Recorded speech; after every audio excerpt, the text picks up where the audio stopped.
Coming up on show 828, Tesla won't be building batteries at their Berlin Gigafactory, and we thought they were. So where will they build them? Stick around and we'll find out. Plus on the podcast today, Porsche Taycan sales are up. June is great for the Renault Zoe. LG Chem are making batteries for Tesla. The Monster Rally is propelling Elon Musk into new financial heights. And let's talk about some cars. The Audi Q5 plug-in hybrid and also a plug-in Mini. Well, good morning, good afternoon, or good evening, wherever you're listening around the world. Welcome to EV News Daily.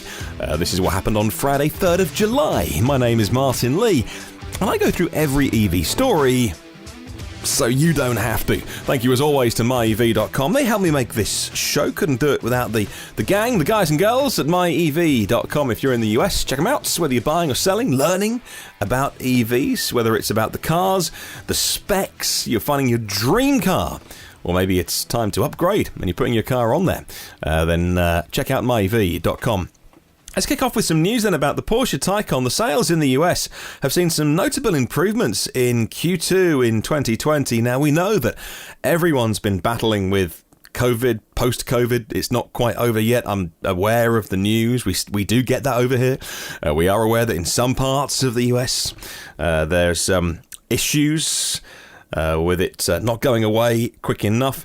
And all of that has really affected the car industry because, you know, we're all so busy doing our basics that sometimes getting a car isn't top of mind. But I don't think that desire's gone away. I've said this many times on the podcast during COVID. I don't see this as a recession, which is when people change their buying habits for months or years at a time. I see this COVID thing as pressing pause. And we've seen in many cases when countries bounce back, there's pent-up demand. And actually, economies have been getting back to full steam ahead as in some places really quickly. And I think that's going to be the case with cars as well. People still want their new car, and many people can still afford their new car. They just need to go and get it or head into the dealership when they're allowed to, or do it online. Well, in Q2, we know that Porsche delivered a total of just over 12,200 new cars, down a bit year on year. But demand is back. The all-electric Porsche Taycan, which of course interests me on this podcast, is under 1,000. It's 818 sales. But it's one in every 15 Porsches in the US. It's the Taycan. Okay, so 818 is not the numbers that we were talking about on yesterday's show with Tesla. Of course, you know, the 3 and the Y are a cheaper car. But let's recognise that for being a really good result for what is a very premium car that there's not a lot of people that breathe the kind of rarefied air where you can go to spend 150, well, you know, 100 or 100 or even $200,000 because you can spec them if you get a bit deep down and dirty in the configurator of the Taycan. You can easily spend that. That is a great number, and congratulations to anyone who's listening to this podcast who actually owns and drives a Porsche Taycan. I'd love to hear from you if you have. I mean, I'd love to know that I've got listeners that have got a spectacular car like this. So great news that April, May and June was just under 1,000 cars. So, you know, so far this year, I think the cumulative is like 1,200. So it just shows how good it was in April to June when the whole COVID thing was going on and apparently no one was buying cars. I'll pop a link to that story in the show notes from Inside EVs. A record-breaking month for the car that I drive. The little Renault Zoe is doing so well. It's my second one that I'm on. I love it. It's just about big enough for us because these days, you know, as of the end of last year, we've now got things like a push chair and baby seats and things. And so, you know, the two of us became a 3, and that's great. The Zoe it's on the limit. Like, if we acquire more stuff as parents to cart around every day, sometime this year, I may be looking at a slightly bigger car. But for now, we do okay. And look, we just love our little Renault Zoe. And even with a battery lease, it just made the entry price point for us sensible. But it seems like Lots of people like the Renault Zoe. June was a record-breaking month. A tweet from the corporate account, which is at Group Renault EV, so group with an E in French, Group Renault EV, says June was a record-breaking month for Renault Zoe with more than 11,000 customer orders across Europe. France is the largest market for the electric city car, and it broke records with 3 times as many orders as this time last year. June 2019. A big thank you to you all, says the corporate account. Doing really well in France as well. Now, we know that in France, they're proud of their homegrown cars. Also, there's lots of charging infrastructure, which suits because it has 22 kilowatt onboard charging. So if you've had 22 kilowatt AC post, of which there's plenty in France, the car will charge quicker than just about every other EV on the market out there. Battery rental for the Renault Zoe makes it cheaper as an entry point for cars like the Clio. If I wanted to buy that, it would have been more expensive. But of course, there's an ongoing, 50 quid a month I have to pay for the battery rental. But the similar kind of cars that are out there, like the Citroën C3, I suppose you could say, like the Peugeot 208, I'm guessing, a Toyota Yaris, a bit smaller maybe, and a bit cheaper as well. But actually, just the perfect car for us. When is there going to be some cheaper cars from Renault coming, though?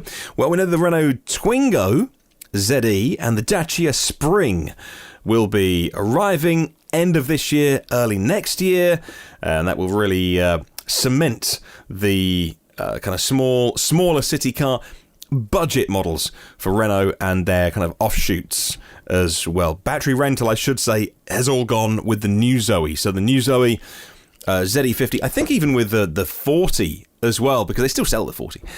The battery rental, the battery lease has gone, which is a bit of a shame, but I totally understand why. I'm very happy with mine. Headline story today, Tesla won't be building batteries at their European German Gigafactory as once planned. Elon Musk said, if he said it once, he said it 10 times. All new Gigafactories will make the batteries, the cells and the batteries on site. So although Tesla continues to move ahead with Giga Berlin, the latest project paperwork approvals that had to be published, these documents now show they're scaling back the original plan, says Roadshow by CNET. Well, Bloomberg reported earlier this week that Tesla no longer plans to build their batteries at the German site, citing documents filed with the appropriate regulators. Now it appears Tesla is only going to be making cars at Giga Berlin, and 100,000 plus cars, the documents state. Also included new provisions to reduce the factory's water usage, and that was some threats to some wildlife issues there, which they have resolved. Interestingly enough, says CNET, Tesla has filed to expand in-house battery production in California, and it could be that Tesla will focus on battery production in a central location. Well, it could be, but let me also throw in this curveball. Elon was recently in the UK looking at a plot of land in the West Country, around the Bristol area. Rumours are that land has been earmarked for Tesla, and whilst they won't be making vehicles in the UK, they will be making batteries here. Now, they have 2 purposes. Firstly, it would allow a big increase in Tesla's storage, battery storage, at grid level. We know that they have recently applied and been awarded a license by the government to be a power generator. Now, I don't think they're going to get into the power station business. I can't see many nuclear power stations being built by Tesla. And actually, tongue-in-cheek, I don't see them putting solar panels and wind turbines up. But in order to sell that energy into the market, they need the license to be a power generator. So what it makes sense is for Tesla to have the battery storage capabilities in this country to store the energy when it's cheap and sell it back to the grid when it's expensive. And we've got a ton of renewables on our grid now, and it's not always windy and it's not always sunny. But it is windy most of the time, and there's enough sunshine even in the Northern Hemisphere, even here in cloudy Britain, for solar to work. And actually Tesla could be looking at grid-level storage on a scale unimaginable to what they've done so far. And if they're going to be making those kind of batteries here in the UK, you may as well also make them for the cars and ship them, the short hop, through France and into Germany for the cars. That is my prediction, which we'll keep an eye on, and it could well be wrong. Right, moving on to a Reuters article today. LG Chem, a South Korean company, LG Chem, they are going to start producing batteries for Tesla at their domestic factory in South Korea after Tesla raised the orders to cope with demand. Now, we've said so many times that Tesla are battery constrained. Tesla could make more cars if they wanted to. They could make the semi-truck now if they wanted to, but they need big batteries. They could make the Roadster, new Roadster, now if they wanted to. It's not going to be for years, actually. They're going to keep kicking that one down the road. Elon calls it the dessert anyway. With a 200 kilowatt hour battery pack, they need batteries. All car companies around the world have a variety of suppliers, and I think it's only because Tesla had that exclusive relationship with Panasonic for so long that people are surprised when, yes, they have a deal with CATL to make batteries in China and LG Chem as well. So it's normal. There's nothing more in this story apart from Tesla need cells. And they just need as much as they can get. And so sourcing them from LG Chem, a real top-level supplier. What they make is the best of the best. They already make them in Nanjing in China for Tesla in China, so now making them in South Korea and shipping them to the US. Not a big deal. The battery cells for Tesla already from Panasonic have been made outside the US and shipped in.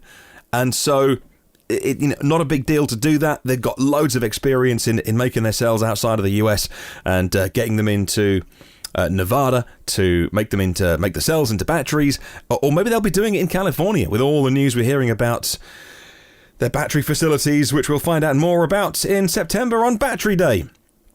Nice little story today that I thought was interesting. Tesla's share price has been on an absolute rocket since they announced their Q2 numbers, and according to the Bloomberg Billionaires Index, Elon Musk is now worth, as of today, $53.4 billion. He doesn't have that in the bank. He can't write you a check for that, but his net worth is that. And with that share price increase yesterday, he now has more net worth than the US's premier oil baron Charles Koch, who is listed at several billion less than Elon Musk. He is Elon is now the 16th richest person in the world, and it's these little stories, they don't really mean anything, but the fact that he just overtook an oil baron, it's nice, right? I like that story. It is nice. Elon has also been tweeting, by the way. He's been sharing details about some software upgrades. The Twitter account of Elon Musk responded to a question saying, how's AUTOPILOT rewrite going? He says, going well. Team is kicking ass, and it's an honor to work with them. Pretty much everything had to be rewritten, including our labeling software. So it's fundamentally 3D at every step, from training through inference, and some big work being done with that. So the Tesla owners of East Bay replied, any updates on reverse summon? Elon said, a lot of functionality will happen all at once when we transition to the new software stack. Most likely, it will be releasable in 2 to 4 months. That's a question. Then it's a question of what functionality is proven safe enough to enable for owners. So they can Tesla doing some big software rewrites at the moment, and of course, one of those is to have their software ready for larger battery pack sizes. Not only the AUTOPILOT core foundation code and labeling being rewritten and being worked on, but also it's getting match fit for the future. All right, new car time. The Audi Q5 plug-in hybrid is debuting, and this is a great car. Audi's styling is on point right now. The Q5 is that SUV style. Audis are always sporty anyway, with that kind of quattro power, and the fact they're adding a plug-in hybrid version of the Q5 is just such good news, because it'll just give Audi buyers another option when they want to come to the dealer and, what should we buy? And actually, the plug-in version, do you want that? It's got the S-Line exterior, it's got that sexy honeycomb grille, and, you feel like a little bit, if you're buying one, you feel a little bit green, don't you? You feel like, I've got a car that is, got a plug socket on the side. The plug socket ones, the PHEVs, have 19-inch wheels on. It got the Sport Plus package included, adaptive air suspension. You can get 20-inch 10-spoke rims on it as well if you want to. It's got the sporty seats and the sport, kind of sporty leather inside and all that kind of stuff, and the aluminium inlays, and just great for Audi buyers to go in and have that option. Would we like a full electric version of all the Audi range? Of course, but let's support it when they put a plug socket on the side of anything, and especially a car like this, which is pretty desirable as well. Well done, Audi. Now, LEVC is the company here in Great Britain. They're in Coventry, actually. They're called the London Electric Vehicle Company, and they are now starting some real-world testing, actually, of a new electric van. Now, they're doing it with a delivery firm called DPD, the first company to take delivery of these vans. They are the company, LEVC are the company that make the infamous London Black Cab. Any tourist to London will have seen them flying around the capital. And they're electric now. Well, they're range extenders. And there's loads of them around now as they get all the old stinky diesels off the road and the black cabs are going electric. But what if you don't need to put passengers in the back? Well, they've thought of that, and there's a van version of those black cabs as well. DPD becoming the first company to begin testing of the VN5. The van prototypes, real-world testing going on right now, with two different sizes, with payloads over 800 kilograms, and with the range extender in it, you get pure EV range of 63 miles, but a total range of 301 miles, that's 485 kilometers, and for a lot of delivery companies, even 61 miles of pure electric, 63 miles of pure electric range, even with a load, that's probably enough for city centre deliveries and stop-start driving and things like that. Okay, two more stories today. AC Cars, the British specialist car maker AC Cars, is launching a limited run of zero-emission cars. The first ever electric cars that AC have made. AC Cobra is a very famous name that you'll have heard of. Only taking 58 reservations for that, and it's not an accidental number. It's because it's 58 years since they first made the AC Cobra back in 1962 with the Ford engine and an icon of design as well. Now it comes with a 54 kilowatt-hour battery and 0 to 60 in 6.7 seconds. If you have £138,000 burning a hole in your pocket, give AC a call. I'll pop a link to Electrive in the show notes. Final story today. Inside EVs have spotted a Mini flying around with some camouflage on. But hang on, what's that? Is it a plug socket on the side? But it's also got exhaust pipes as well. So yes, it is in fact a plug-in hybrid version of the Cooper S. Could be the Cooper SE. How do you make a car quicker? You and I know. Add some batteries and an electric motor. And that could be what Mini are doing. If you don't want the full electric version, you could go for this. There's a Countryman plug-in hybrid. Had its midlife cycle refresh recently. So the battery size is 10 kilowatt hours. A little bit small, actually, for a plug-in hybrid these days in 2020, but I suppose it's a smallish form factor car.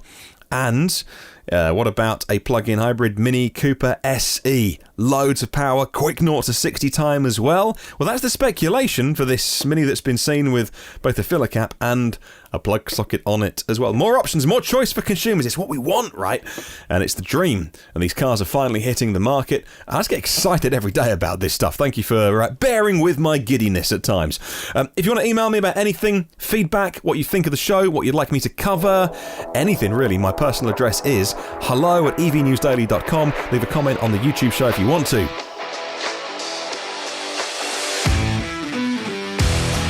Well, there are 235 patrons of the show. Couldn't do it without those people, those companies that support the mission and what we're doing here and trying to get as many people around the world and thousands of people every single day now listening to this podcast and hopefully spreading the word as well. Maybe a couple of new people this week. Always nice. I always like to think each week the podcast gets bigger and new people are coming in, hopefully EV fans, but also the EV curious. And so in order to do that work, we use Patreon. Check it out, patreon.com/evnewsdaily if you would like to add your name to the list of legends I read out every Sunday.